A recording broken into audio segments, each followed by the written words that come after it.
And to give us a sense, what should be the trends that Mexico should be following, joining us today is Erica Orange. She is the Executive Vice President and Chief Operating Officer at Future Hunters. Welcome to the show. Oh my goodness, thank you so much for having me. It's great to have you.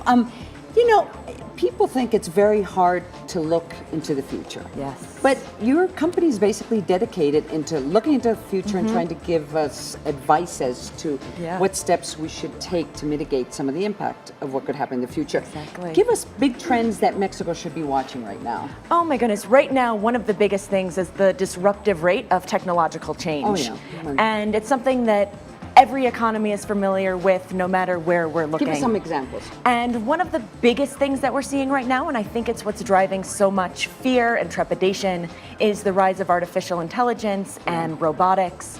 And They're taking over the world, you know. Yes, and there is I always say there is the utopian vision and the dystopian vision. And I always make the point, it's a critical one for any geography, in particular Mexico, is that in this new and evolving ecosystem, there is still a role for the human being. So we don't want to think of it as just a robotic takeover, but we still have a very important role to play. So automation, right? That's sort of the name of the game, right? The National Association of Manufacturers talks about how the U.S. now actually has doubled its production, but it does so with 35% fewer workers, and that's actually since 1993. Yes. And so that's a reality. The other reality is the fact, you know, the first reference to the word robot, which is actually derived from Czech, was in 1921 in a play. And at the end of the play, of course, the robots take over and kill us all. World. So there's the economic impact and there's a social impact. Talk to us a little bit about both. Yes, so what we're seeing from an economic perspective is that the disintermediation of human labor is kind of going along a spectrum. And the first node of that is really the effect on manual labor. So you talk about manufacturing, and we see a lot of these jobs going away. But the positive thing is that it's really driving new business efficiencies. It's making companies much more productive, and it's freeing people up really to do higher order level work. But you know, in a country like Mexico, where you don't have necessarily the resources right now to ensure that the future workers are going to be ready for this trend. Correct. And a lot of people are going to be losing their jobs in the next 10 years or in the next 5 years or maybe tomorrow, simply because manual labor is not needed anymore. I guess the issue for Mexico is, in the short term, for the new government, is how do you ensure that the young people right now are going to be ready? So there are two parts of this. The first prong is really public and private investment together. It's relying on government and private investment to come together to fund some of these new technologies at the same time as reinvesting in skills. We have to then change the skills that are needed in a changing economy. So as I say, there is still a role in the human, it's just that they're not going to be employed in the same ways. They're not reabsorbed. From lifetime employment to lifetime employability. Yes, and to lifelong learning. And that's the biggest thing, because we can't think of education and learning stopping when traditional education ends. Which creates stress. Which creates stress because of uncertainty. New opportunities. So we have to become. So you're a glass half full kind of person, aren't you, Erica? I try not to play into, as I said, those very sci-fi dystopian narratives, but instead really flip it, because while the picture that is oftentimes painted is one of doom and gloom, there are tremendous opportunities inherent in this future. I'm just watching these images right now. I don't know if you can see of. They basically, I like the idea of someone else doing, the housework and washing the dishes. I mean, that type of work you would want to. I mean, that's the type of work maybe if it would allow us to have more time to do things that we like to do. But there is this sense that, and we saw in the discussion during the NAFTA discussions, and the fact that people have rejected NAFTA in certain parts of Mexican society has to do that there's this perception that NAFTA has taken away jobs, and what has taken away jobs is technology. So once again, let's return to Mexico. These are the trends that we need to be watching. What else? Yes, so the other thing, and there's a concept I want to bring up because it underpins so much of what we're seeing, and you hit the nail on the head when we just looked at that technology, which is time, time-based efficiencies. And when we talk about the speeding up of the future, there's a term that we call it templosion. And Templosion? I've never heard that before. Yes, and we That's a call it great term. templosion because it's the biggest of things, the biggest of events happening in shorter and shorter periods of time.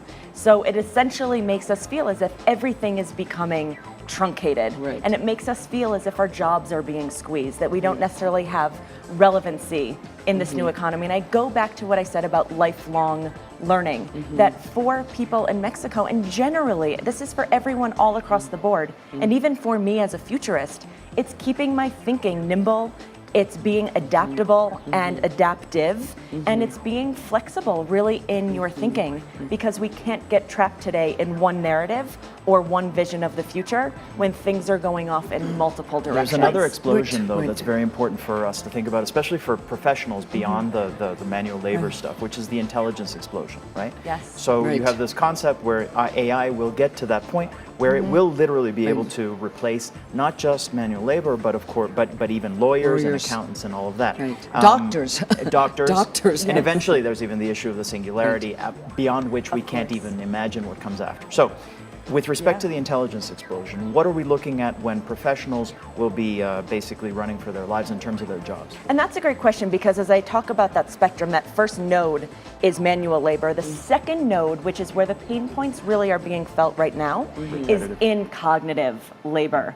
And it's the doctors, the lawyers, the traders, the investment bankers, the accountants, all of these more traditionally white collar Travel agencies. travel agencies. I think is They're the gone? best. They're gone. Yeah. You don't need a travel Tip of the agent. iceberg right there. And I Right. always make the point, and it's a critical point, because technology really is just a tool.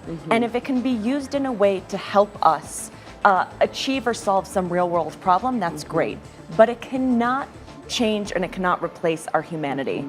And that is what we have to focus on, is what makes us uniquely human in this future. When you say we, is it us personally, society, governments, implementing Everybody. policies? I mean, who is we? Yes, and it is us as individuals, it is us as a society and a culture, and it is us as the human race. It's kind of expanding this whole thing out to say it's not just us versus them, but it's us and them. So how can we collaborate and not just see these smart machines as a threat, but how can we work collaboratively, and how can we essentially work symbiotically so that us together as a society, a culture, a country can then achieve more. My worry is that we're Yeah. not ready to deal with the main question. And at the end of the Right. day, the main question is, what are human beings for? Right. Up until now, the answer has been human beings are useful insofar as they are units that Right. produce. If that continues to be the answer, then we're screwed. There's nothing left, right? Because we will not Right. be effective Right. factors of production. Right. So, and then that leads to who's going to be the owners of the factors of Right. production and all of Okay. that. So what are human beings for? And this is a much more existential and fundamental question as to what constitutes humanity, what is our own biology. I think our biology and technology are beginning to merge. So the bigger question is, what is our purpose? How do we What is derive our meaning purpose? How do we derive in meaning? this world where it is decoupled from a capitalistic model?